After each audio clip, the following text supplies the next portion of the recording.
দেশীয় প্রজাতির গাছের চারা রোপণে গুরুত্বের বার্তা দিয়ে জাতীয় বৃক্ষরোপণ অভিযান 2026 উদযাপন করেছে ঢাকা বিশ্ববিদ্যালয়ের উদ্ভিদ বিজ্ঞান বিভাগ। এ উপলক্ষে অনুষদের কেন্দ্রীয় গ্যালারিতে আয়োজিত সেমিনারে বক্তারা বলেন, আজকের গাছ আগামীর জন্য নিরাপত্তা। বিস্তারিত মাহবুব মোর্শেদের রিপোর্টে। বৃক্ষের সঙ্গে জীবজগতের অনাগত সময়ে টিকে থাকা বা না থাকা ওতপ্রোতভাবে জড়িয়ে রয়েছে।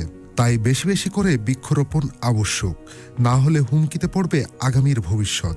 এমন বাস্তবতায় ঢাকা বিশ্ববিদ্যালয়ের উদ্ভিদ বিজ্ঞান বিভাগের এই আয়োজন। একসময় এ ভূমিতে হাজারের কাছাকাছি প্রজাতির দেশীয় বৃক্ষ থাকলেও এখন টিকে আছে গুটি কয়েক। জায়গা দখলে নিয়েছে বিদেশি প্রজাতি।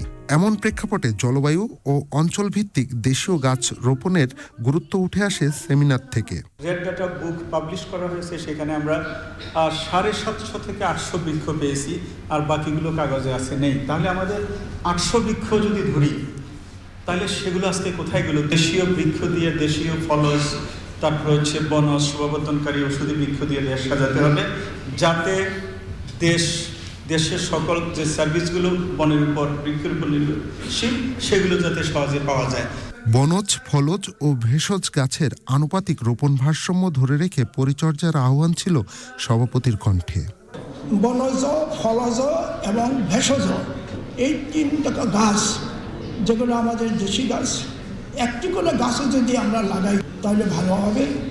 বিদেশি গাছের জায়গায় দেশীয় প্রজাতির বৃক্ষরোপণ করলে বাঁচবে প্রাণ, বাঁচবে প্রকৃতি, এমন বার্তা দেন অনুষ্ঠানের প্রধান অতিথি। বৃক্ষরোপণ তখনই সার্থক হবে ওই যে উদ্ভিদগুলি যে বাসস্থানে জন্মাবার জন্য উপযুক্ত, তাকে ওই জায়গায় কিন্তু রোপণ করতে হবে। আমাদের উচিত হবে যে আমরা যেন দেশীয় বৃক্ষের প্রতি জোর দিই, আর যে আমাদের জন্য যে গুরুত্বপূর্ণ যে উদ্ভিদগুলি যেগুলো আছে, সেই গুরুত্বপূর্ণ উদ্ভিদকে যদি আমরা সিলেক্ট করতে পারি, তাহলে কিন্তু আমাদের এই বৃক্ষরোপণটা অনেকটা সার্থক হবে।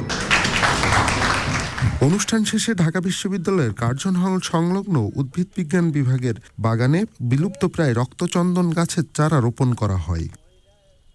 মাহবুব মোর্শেদ, চ্যানেল আই, ঢাকা।